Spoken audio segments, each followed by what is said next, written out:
அல்லாஹ் ஜல்ல ஷானுஹு தஆலா நபிமார்களை தீர்க்கதரிசிகளை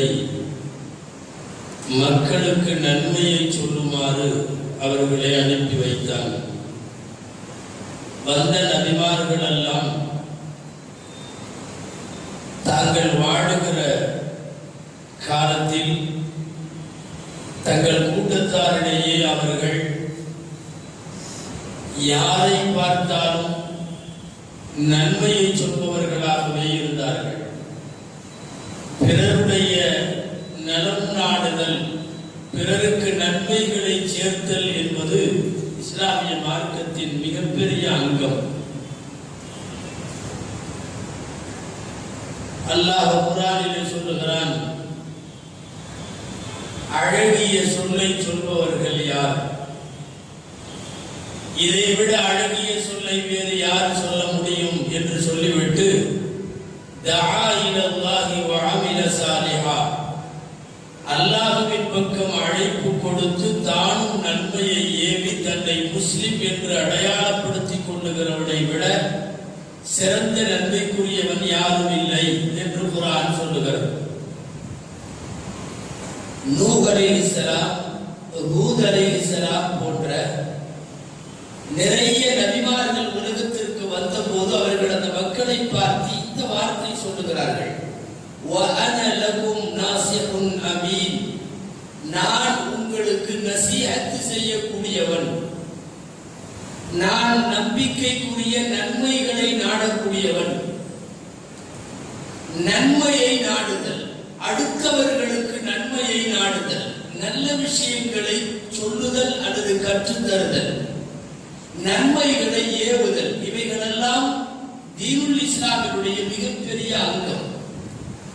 ஒரு ஹதீஸில் 3 முறை திரும்ப திரும்ப நபி ஸல்லல்லாஹு அலைஹி வஸல்லம் சொல்வார்கள். முஸ்லிம் ஷரீஃபிலே பதிவாக இருக்கிறது, அத்தீனு அன்-நஸீஹத். மார்க்கம் என்றால் என்ன தெரியுமா? மார்க்கம் என்றால் அடுத்தவர்களுக்கு நன்மையை சேர்த்தல், நன்மையை சொல்லுதல், நன்மையை நாடுதல். இதற்கு பெயர்தான் மார்க்கம். ஒரு காலத்தில் முஸ்லிமாக சேரக்கூடியவர்களுக்கு இந்த மார்க்கம் வைத்திருந்த நிபந்தனைகளில் ஒன்றாக பிற முஸ்லிம்களுக்கு நான் நன்மையை நாடுவேன் என்பது ஒரு விதியாகவே இருந்தது. ஹஜ்ரத் ஜரீர் இப்னு அப்துல்லாஹ் ரலியல்லாஹு அன்ஹு என்ற சஹாபி அவர்கள் சொல்லுகிறார்கள், நான் இஸ்லாத்திலே சேருவதற்காக நபி ஸல்லல்லாஹு அலைஹி வஸல்லமிடம் வந்தேன். அவர்களின் கையோடு எனது கையை இணைத்துக் கொண்டு பைஅத் என்கிற உடன்படிக்கை செய்தேன். அப்போது நபி ஸல்லல்லாஹு அலைஹி வஸல்லம் தொழுகையை சொல்லிக் கொடுத்தார்கள், ஜகாத் தர வேண்டும் என்று சொல்லிக் கொடுத்தார்கள். மூன்றாவதாக எல்லா முஸ்லிம்களுக்கும் நான் நன்மையாக நன்மையை சேர்ப்பவனாக இருப்பேன் என்பதை சொல்லிக் கொடுத்தார்கள். இஸ்லாமிய பைஅத்திலேயே இந்த வாசகம் இடம்பெறுகின்ற அளவுக்கு அடுத்தவர்களுக்கு நன்மையை சொல்லுதல் அல்லது நன்மையை நாடுதல் என்பது இடம்பெற்றிருக்கிறது. நாம் சந்திக்கிற யாருக்காவது நன்மையை சொல்ல வேண்டும். குடும்பத்தில், வீட்டுக்கு வெளியில், பழகுற நண்பர் குடும்பத்தில். ஒரு காலத்தில் தேடி போய் கூட்டம் கூட்டமாக யாரையாவது கூட்டி சொல்ல வேண்டும். இன்றைக்கு அப்படி இல்லை. தகவல் தொழில்நுட்ப உலகத்தில் சமூக வலைத்தளங்களில் பல்வேறு குழுமங்களாக இணைந்திருக்கிறார்கள், குரூப்பாக செயல்படுகிறார்கள். ஏதாவது ஒரு நன்மையை, அது 2 நிமிடமாக இருந்தாலும் ஒரு செய்தியை அச்சு வழியாகவோ அல்லது காட்சி வழியாகவோ ஏதாவது ஒரு நன்மையை ஒரு குடும்பத்திற்கு போய் சேர்க்க முடியுமானால் இந்த பணியை செய்வது இன்றைக்கு ரொம்ப லேசு. 1000 பேருக்கு ஒருவர் உபதேசிக்க வேண்டும் என்றால் 1000 பேரை அவர் தேடி அடைந்த காலமெல்லாம் போச்சு. இன்றைக்கு வாட்ஸ்அப்பிலே 1000 பேருக்கு ஒரு செய்தியை சர்வ சாதாரணமாக அவரவர்கள் இணைந்திருக்கிற தத்தமது குழுமங்களின் வழியாக ஒரு செய்தியை சொன்னால் போதும், அது 1000 பேருக்கு வேகமாக சென்றுவிடும். நன்மையை சொல்லுவதற்கு இந்த தளங்களை எல்லாம் ஒரு நல்வாய்ப்பாக பயன்படுத்தலாம் அடிப்படையில் தான் நாம் யாருக்காவது நன்மையை சொல்லிக் கொண்டே இருக்க வேண்டும். அது ஒரு முஸ்லிமின் இயற்கையான பண்பு மட்டுமல்ல, இஸ்லாத்தின் அடிப்படையும் கூட. இப்படி ஒரு நபிமொழி நிச்சயமாக அல்லாஹ்வும் அவருடைய மலக்குகளும் எறும்பு அதனுடைய புற்றிலே எறும்பும் கடலிலே மீன்களும் இவர்கள் எல்லாம் துஆ செய்கிறார்கள். யாருக்கு? மக்களுக்கு நல்லதை சொல்லித் தருகிற யார் மீது? யார் சொல்லித் தந்தார்? ஒரே ஒரு நபிமொழி அல்லது ஒரே ஒரு நல்ல செய்தி, ஏதாவது நல்லடியார்கள் வாழ்க்கையில் நடந்த சின்ன ஒரு 2 வரி செய்தி, எதையாவது ஒருவர் யாருக்காவது சொல்லிக் கொடுத்து விட்டால் அல்லாஹ் அருள் புரிகிறான், மலக்குகள் துஆ செய்கிறார்கள், கடலிலே இருக்கிற மீன்கள், எறும்பு அதனுடைய புற்றுக்குள் இருந்து எறும்புகள், இவர்கள் எல்லாம் துஆ செய்கிறது என்பது யாருக்கு தெரியுமா? மக்களுக்கு நன்மையை சொல்லித் தருகிற யாருக்கும்.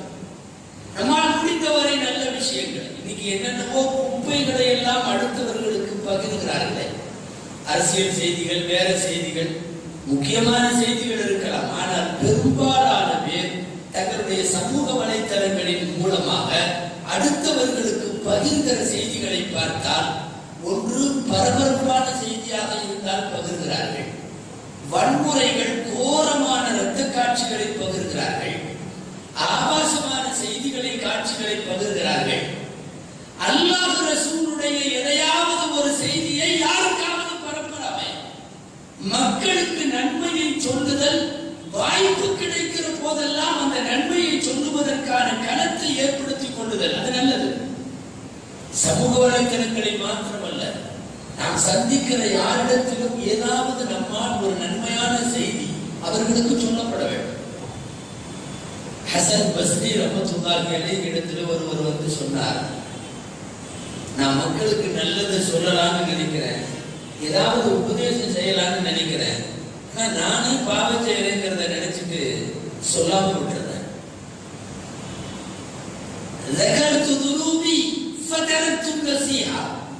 எனது பாவங்களை நினைத்து அதே நம்மிடத்தில் இருக்கிற போது நாம ஏன் பிறருக்கு உபதேசம் பண்ணணும், நாமளே சரியில்லையே என்று நினைத்து விட்டு விடுகிறேன் என்று சொன்ன போது ஹசன் பஸ்ரி ரஹ்மத்துல்லாஹி சொன்னார்கள், வத்த ஷைத்தானு தாலிக, ஷைத்தான் அதைத்தான் விரும்புகிறார்.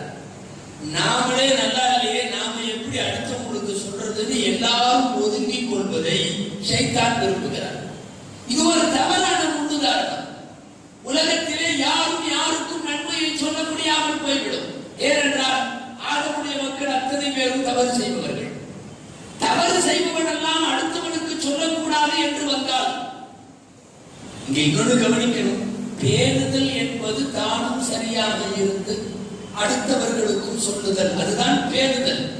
ஆனா அதுக்காக அடுத்தவர்களுக்கு சொல்ல வேண்டும் என்றாலே நீ சரியாக இருந்தால் மட்டும் தான் சொல்ல வேண்டும் என்று வைத்துக் கொண்டால் உலகத்தில் யாரும் யாருக்கும் சொல்ல முடியாமல் போய்விடும். ஹசன் பஸ்ரி ரஹ்மத்துல்லாஹி சொல்லுகிறார்கள், ஷைத்தான் இதைத்தான் விரும்புறான்.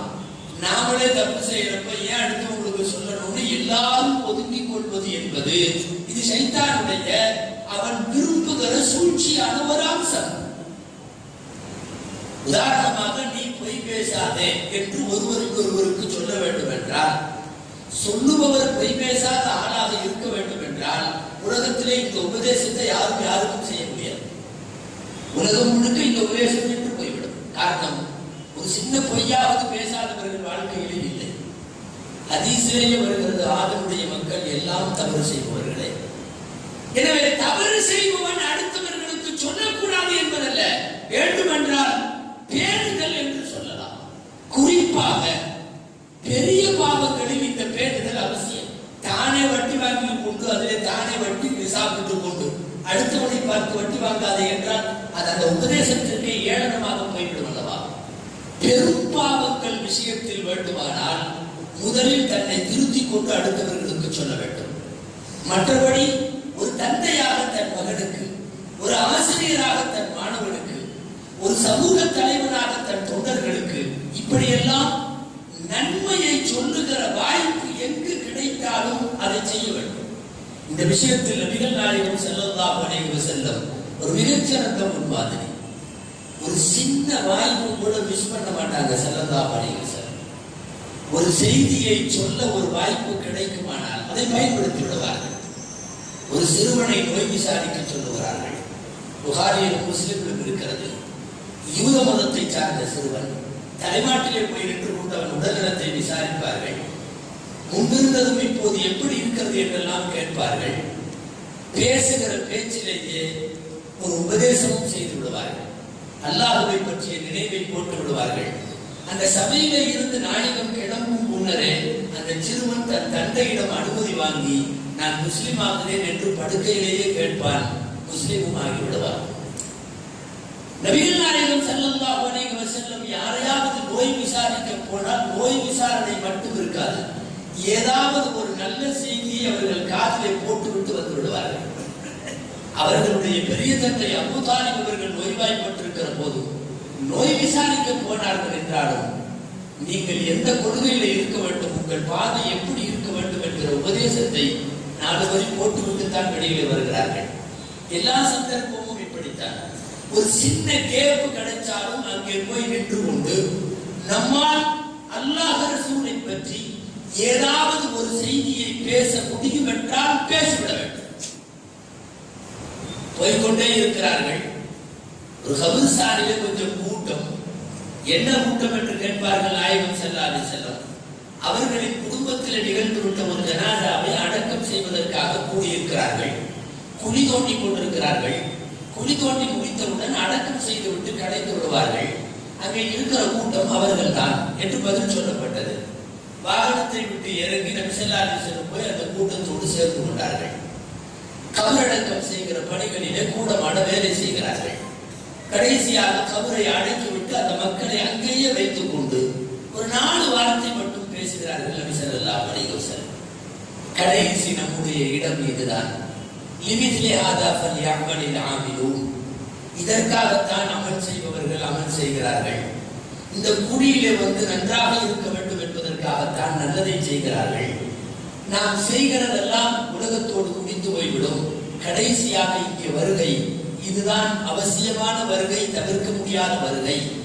அந்த மக்களுக்கு அந்த குறிப்பிட்ட நேரத்தில் என்ன சொன்னால் எடுபடுமோ அதை சொல்லிவிடுவார்கள். நாயகம் ஸல்லல்லாஹு அலைஹி வஸல்லம் மக்களுக்கு நன்மையை சொல்லுகிற எந்த சந்தர்ப்பத்தையும் மிஸ் பண்ணியதே கிடையாது. சக்கராத்து வரைக்கும், ரூஹு போகிற வரைக்கும் சக்கராத்திலே படுத்திருக்கிறார். இன்னும் சில நிமிடங்களில் ரூஹு போய்விடும். ரசூலுல்லாஹி ஸல்லல்லாஹு அலைஹி வஸல்லம் நோய்வாய்ப்பட்டு படுக்கையில் இருக்கிற போது பக்கத்துல பொம்பளைகள்லாம் உட்கார்ந்து பேசிட்டு இருந்தாங்க. ரசூலுல்லாஹி ஸல்லல்லாஹு மனைவிமார்கள் தான் எல்லாம். ஒரு மனைவி உம்மு சலமா ரலியல்லாஹு அன்ஹா, உம்மு சலமா ரலியல்லாஹு அன்ஹா இன்னொரு மனைவியான உம்மு ஹபீபா ரலியல்லாஹு அன்ஹா 2 பேரும் பேசுகிறாங்க. பொம்பளைகள். நாங்க அபிசீனியாவுக்கு போனப்போ ஒரு கோவிலை பார்த்தோம். உம்மு சலமா சொல்லுகிறார்கள், அபிசீனியாவுக்கு போன போது நாங்கள் ஒரு கோவிலை பார்த்தோம். அந்த கோவிலிலே அவர்களின் பரம்பரையில இறந்து போன எல்லாருடைய படங்களையும் வரிசையாக வைத்திருக்கிறார்கள். உருவங்களாக செதுக்கி செதுக்கி செதுக்கி அந்த கோயில் முழுக்க உருவங்கள். என்ன இவ்வளவு உருவங்கள், இத்தனை பேரும் தெய்வங்களான்னு கேட்டோம். இல்லை, எங்களுடைய வம்சத்திலே எங்கள் குடும்பத்திலே மௌத்தா போன மூத்தவர்கள் இவர்கள். அவங்க இறந்து போன உடனே அவர்களின் படத்தை அப்படியே சிலையாக செய்து செய்து செய்து அந்த ஆலயம் முழுக்க உருவங்களாகவே இருக்கிறது பேசிட்டு இருக்காங்க. இந்த நிகழ்ச்சியை பார்க்காத உம்மு ஹபீபா அவர்களிடம் இதை நேரடியாக இந்த கோவிலை பார்த்துவிட்டு வந்த உம்மு சலமா அவர்கள் சொல்லிக் கொண்டிருக்க, சக்கராத்திலே இருக்கிற நாயகம் ஸல்லல்லாஹு அலைஹி வஸல்லம் கண்ணை திறந்துவிட்டு உலாயிக ஷிராருல் ஹல்கி யௌமல் கியாமா, இந்த பொம்பளைகளை கூட்டி சொல்றாங்க, மறுமையிலே அவர்கள் தான் படைப்பினங்களிலேயே மோசமானவர்கள். யார் என்றால் இறந்து போன மூதாதையர்களினுடைய படங்களை சிலைகளை வைத்துக் கொண்டு தங்கள் ஆலயத்தில் அதை தெய்வமாக வணங்கி கொண்டிருக்கிறார்களே, இவர்கள் மோசமானவர்கள் தெரிந்து கொள்ளுங்கள் என்று சொல்லிவிட்டு மீண்டும் கண்ணை மூடிக்கொண்டார்கள். வரலாற்று ஆசிரியர்கள் எழுதுகிறார்கள், கண்மூடும் தருவாயில் பக்கத்தில் நீங்கள் பேசுகிற பேச்சு சத்தம் அது என்னவோ இருக்கலாம். ஆனால் அந்த கடைசி நேரத்திலேயும் கூட வாய் திறந்து நீங்கள் பேசிக் கொண்டிருக்கிற அந்த தலைப்பிற்குள்ளே புகுந்து அதை பற்றி ஒரு விளக்கம் சொல்லிவிட்டு இறந்து போவார்கள். ஏன்? ரூஹு போய் கொண்டிருக்கிற போது, ரூஹு போகிற அந்த நேரத்திலேயும் கூட அஸ்ஸலா வமா மலக்கத் ஐமானுக்கும், தொழுகையை பேணிக் கொள்ளுங்கள், உங்கள் கட்டுப்பாட்டில் உள்ளவர்களை நன்றாக பேணிக் கொள்ளுங்கள். இந்த வாசகத்தை ஜீவிய காலத்தில் எத்தனையோ முறை சொல்லி இருக்கலாம். ஆனால் உயிர் போகிற வரையிலேயும் எதையாவது சொல்லிக்கொண்டே இருக்க வேண்டும். மக்களுக்கு நன்மையை சொல்லுகிற இந்த பாதை மாத்திரம் இன்று போய்விடக் கூடாது என்பதில் கவனமாக இருந்தார்கள் நபி ஸல்லல்லாஹு அலைஹி வஸல்லம். அல்லாஹ் ரசூலை பத்தி நமக்கு என்ன செய்தி தெரியுமோ, நமக்கு என்ன செய்தி கிடைச்சிருக்கோ அதை 4 பேருக்கு அதை சொல்லலாம், பகிரலாம், அனுப்பி வைக்கலாம். எத்தனையோ கடிசடை விஷயங்களை, சாக்கடை மேட்டர்களை எல்லாம் இன்றைக்கு பேஸ்புக், வாட்ஸ்அப் வழியாக பகிர்ந்து கொண்டிருக்கிற நண்பர்கள் மார்க்க ரீதியாக அவர்களுக்கு விழிப்புணர்வு உண்ட, பெற்றோரிடம் சரியாக நடந்து கொள்ளாத பிள்ளைக்கு பெற்றோருடைய சிறப்பை, சரியாக தொழுகாத மனிதருக்கு தொழுகையின் ஏதாவது 4 வரிகளை, ஜமாஅத்தோடு தொழுகாதவருக்கு அது குறித்த ஏதாவது ஒரு செய்தியை, அல்லாஹ்வை பற்றி ரசூலை பற்றி என்ன செய்தி கிடைத்தாலும் அந்த செய்தியை அடுத்தவர்களுக்கு பகிர்வது சாதாரண நன்மை என்று மாத்திரம் நினைக்க வேண்டாம். அநியாயமான எத்தனையோ விஷயங்கள் பரப்பப்படுவதை விட நல்ல விஷயம் பரப்பப்பட வேண்டும். நாயகம் ரூஹு போகிற நேரத்திலும் ஒரு செய்தியை சொல்லிக் கொண்டேதானே போகிறார்கள். உமர் ரலியல்லாஹு தஆலா அவர்களுடைய மரணத்தினுடைய நேரம், அவர்களுக்கும் ரூஹு பெரிய இன்னும் சில மணி துணிகளே இருக்கிறது. சக்கராத்திலே இருக்கிற போது ஒரு குழுவினர் சந்திக்கிறார்கள். உமர் அவர்களே, நபிநாயகம் ஸல்லல்லாஹு அலைஹி வஸல்லம் வஃபாத்தான போது நீங்கள் எல்லாம் பக்கத்தில் இருந்தீர்கள், உங்களை எல்லாம் பொருந்திக் கொண்ட நிலையில் தான் நாயகம் வஃபாத்தானார்கள். அதை அடுத்து அபூபக்கர் சித்தீக் ரலியல்லாஹு அன்ஹு வஃபாத்தானார்கள். அப்போது நீங்கள் எல்லாம் ஒரு குழுவாக இருந்தீர்கள், உங்களை பொருந்திக் கொண்டுதான் அபூபக்கர் ரலியல்லாஹு அன்ஹு மௌத்தானார்கள். இப்போது நீங்கள் கடைசி கட்டத்தில் இருக்கிறீர்கள், நாங்கள் உங்களுக்கு முன்னாலே இருக்கிறோம், நீங்க எங்களை பொருந்திக்கிட்டீங்களா என்று கேட்கிறார்கள். வந்தது ஒரு குழு. இந்த குழுவில் ஒரு வாலிபன் இருக்கிறான். அவனுடைய ஆடை தரையை கூட்டிக் கொண்டிருக்கிறது. உமர்ரலியல்லாஹு அன்ஹு சக்கராத்திலே கண்ணை மூடி மூடி விழிக்கிற நேரம். ஒரே அடியாக திறந்து வைக்கவும் இல்லை, மூடவும் இல்லை.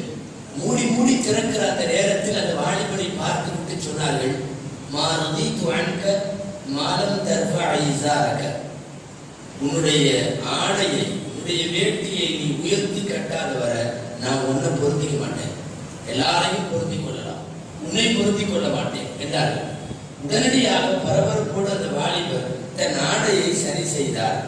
அதற்கு பிறகு ரதீது அன்க, நான் உன்னை பொருத்திக் கொண்டேன் என்று சொல்லுவார்கள். இந்த நிகழ்ச்சி சாதாரணமாக இருக்கலாம். தன்னுடைய வஃபாத் சக்கராத்தினுடைய நேரத்தில் தன் கண்ணுக்கு முன்னாலே நடக்கிற மார்க்கத்திற்கு புறம்பான ஒரு செய்தியை பார்க்கிற போது அந்த செய்தியை சொல்லி அதை சீர்திருத்தி விட்டு தான் தன் ரூஹு புரிய வேண்டும் என்கிற அந்த நிலைப்பாடு இருக்கிறது அல்லவா, ரொம்ப முக்கியமானது. மக்களுக்கு நன்மையை சொல்லுகிற வழித்தடம் எதையும் வாய்ப்பு கிடைத்தால் பயன்படுத்தி விட வேண்டும். குர்ஆனிலே வருகிறது, ஜெயிலிலே இருக்கிறார்கள் யூசுப் அலைஹிஸ்ஸலாம், சிறையிலே இருக்கிறார்கள். சிறையிலே இருக்கிற 2 தோழர்கள் கனவு ஏதோ கண்டுவிட்டு கனவுக்கு விளக்கம் கேட்க இவரை அணுகுகிறார்கள். நீங்கள் தெரிந்திருக்கலாம் இந்த நிகழ்ச்சி. உங்களை பார்த்தா நல்ல மனிதர் மாதிரி தெரியுது. நாங்க ஒரு கனவு கண்டிருக்கோம் 2 பேரும். எங்களுடைய கனவுக்கு என்ன பலன், சரியான விளக்கம் சொல்லுங்கள் கேட்கிறார். வாய்ப்பு தேடி அவர்கள் யூசுஃபிடத்தில் வந்து விட்டார்கள். யூசுப் அலைஹிஸ்ஸலாம் அவர்கள் 2 பேரையும் அமர வைத்து விட்டார்கள். அவர்களுடைய கனவுக்கு பலன் சொல்லுகிறார்கள். ஆனால் அதற்கு முன்னால் அவ்வளவு பெரிய உரை ஒன்றை பேசுகிறார்கள். குர்ஆனிலே கனவுக்கு விளக்கம் கேட்ட அவர்களின் கேள்விக்கு பின்னால் யூசுப் அலைஹிஸ்ஸலாம் கனவுக்கு பதில் சொல்லுவதற்கு முன்னால் இடையில ஒரு பக்கம் வருகிறது. இந்த ஒரு பக்கம் என்ன தெரியுமா? வந்து வழிய அமர்ந்து கொண்ட இவர்களிடம் பட்டு அவங்க கேள்விக்கு பதில் சொல்றதை விட 4 வார்த்தை பேச பேசலாமே என்று பேச ஆரம்பித்தார்கள். இன்னி தருத்தும் இல்லத கோவில்லா யுமினுபில்லா கோவில்லா குத்தியும் காஃபிரும். நான் ஏன் அல்லாஹ்வை மறுக்கிற கூட்டத்தோடு சேரவில்லை தெரியுமா? நான் ஏன் பல தெய்வங்களோட வணக்கத்திலே இருந்து நான் வெளியே வந்து விட்டேன் தெரியுமா? ஒரு தெய்வத்தை வணங்குவதால் என்ன பலன்? அப்படியே பேசுகிறார்கள் நாயகம். வந்தவர்கள் கனவுக்கு விளக்கம் கேட்க வந்தார்கள். ஆனால் அவர்கள் நினைக்காவிட்டாலும் கூட சில நல்ல விஷயத்தை வாய்ப்பை பயன்படுத்தி அவர்களின் காதிலே போட வேண்டும். போடுகிறார்கள். யூசுப் அலைஹிஸ்ஸலாம் அவர்கள் அவங்களுடைய கேட்கிறாங்க, சொல்லுங்கள் நண்பர்களே,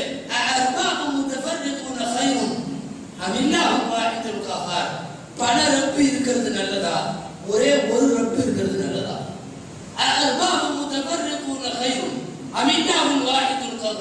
ஒரே ஒரு ரப்பு இருக்கிறது நல்லதா கேட்டார்கள்.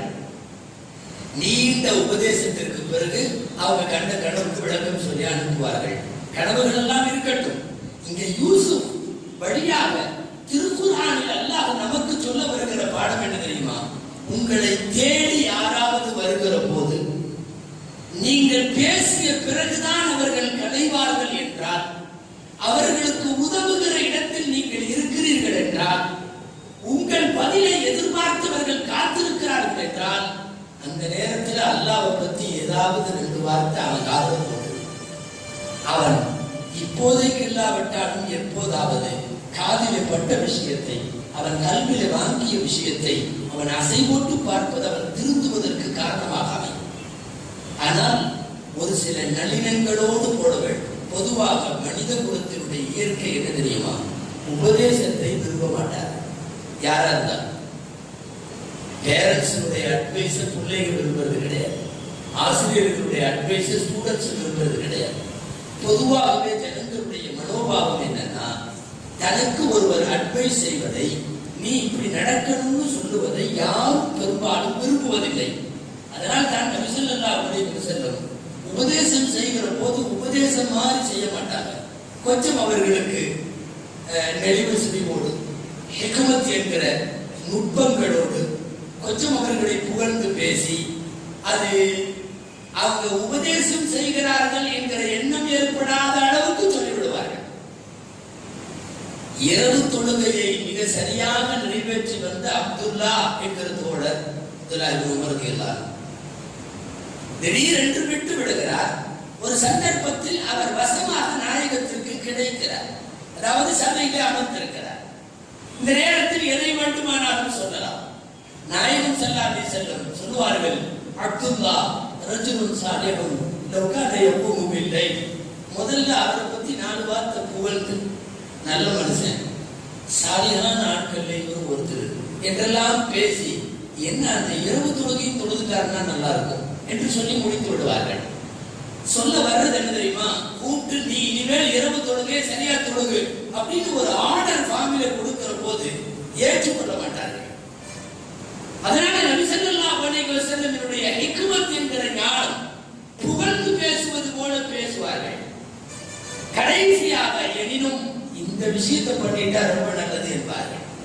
மிக முக்கியமாக அடுத்தவர்களுக்கு நன்மையை சொல்லுகிற யாருக்கும் நபிகள் நாயகம் ஸல்லல்லாஹு அலைஹி வஸல்லத்தினுடைய உபதேசங்கள்ல இருந்து தெரிய வர செய்தி என்னன்னா, மென்மையை கையாள வேண்டும். உபதேசம் செய்கிற யாரும் கடுமையை கையாண்டு சாதிக்க போவதில்லை. மென்மையாக சாதித்து விடலாம். குர்ஆனிலே வருகிறது, அவ்வளவு பெரிய தன்னை இறைவன் என்று அறிவித்துக் கொண்ட ஃபிரௌனுக்கு மூசாவிடம் அல்லாஹ் என்ன சொல்லுகிறான்? நீங்கள் போய் மென்மையாக சொல்லுங்கள். ஃபகூலா லஹு கௌலன் லய்யினா. மென்மையா போய் 2 பேரும் பேசுங்க. யாரு? மூசாவுக்கும் ஹாரூனுக்கும் அலைஹிஸ்ஸலாம் 2 பேருக்கு உத்தரவு. பேச போறது ஃபிரௌன். அவனை விட ஒரு மிகப்பெரிய எதிரி, துரோகி யாரும் இல்லை. தன்னை இறைவன் என்ற அளவுக்கு பேசுகிறான். ஆனால் அல்லாஹ் சொல்லுகிறான், அவன்கிட்ட பேசுறதா இருந்தாலும் கூலா லஹு கௌலன் லய்யினா, மென்மையா பேசுங்க. மார்க்க அறிஞர்கள் மக்களுக்கு நன்மையை சொல்ல விரும்புகிற எல்லாருக்கும் இந்த ஆயத்திலிருந்து ஒரு செய்தி சொல்லுவார்கள். என்ன ஆயத்து தெரியுமா? நல்லா தெரிஞ்சுக்குங்க. அல்லாஹ்வே சொல்லிட்டான். மூசாவை பார்த்து சொல்லுகிறான், ஃபிரௌனிடம் மென்மையாக பேசுங்கள். நாம் யாரும் மூசாவை விட சிறந்தவர்களும் இல்லை.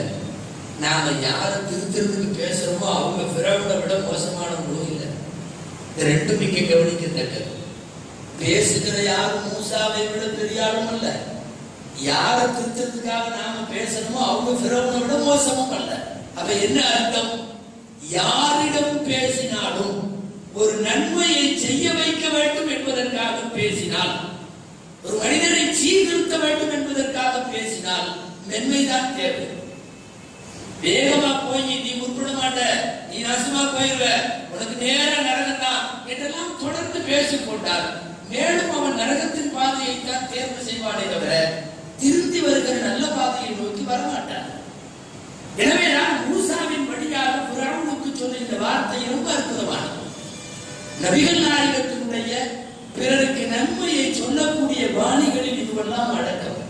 இன்னும் ஒரு பாணி உண்டு நாயகம்.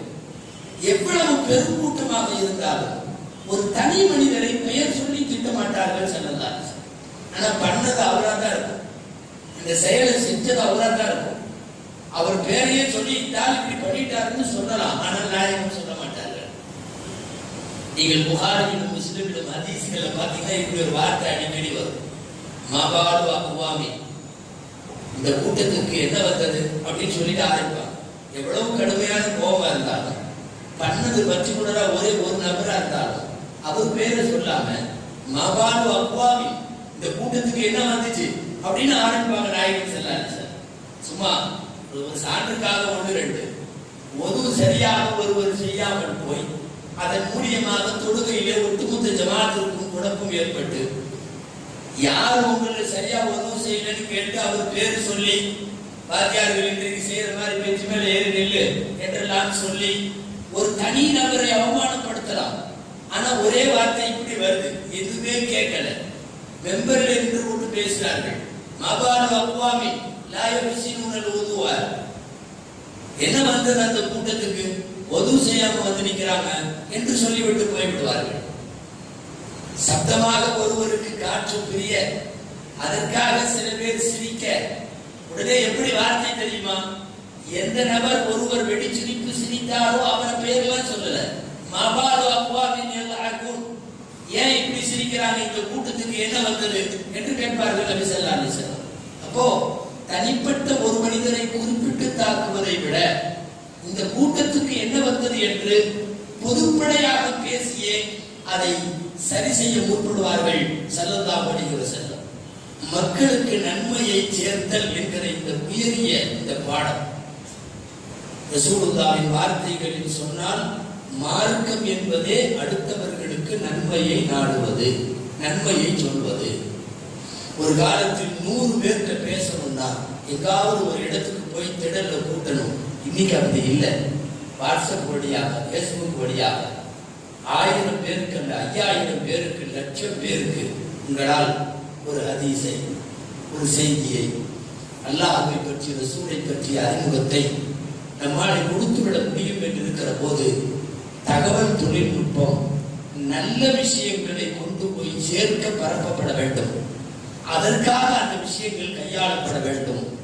எப்போதும் எந்த சந்தர்ப்பம் கிடைத்தாலும் கொஞ்சமும் அந்த சந்தர்ப்பத்தை இழக்காதவர்களாக அல்லாஹ் ரசூலை பற்றிய நல்ல செய்தியை சொல்ல நாம் பயன்படுத்திக் கொள்ள வேண்டும்.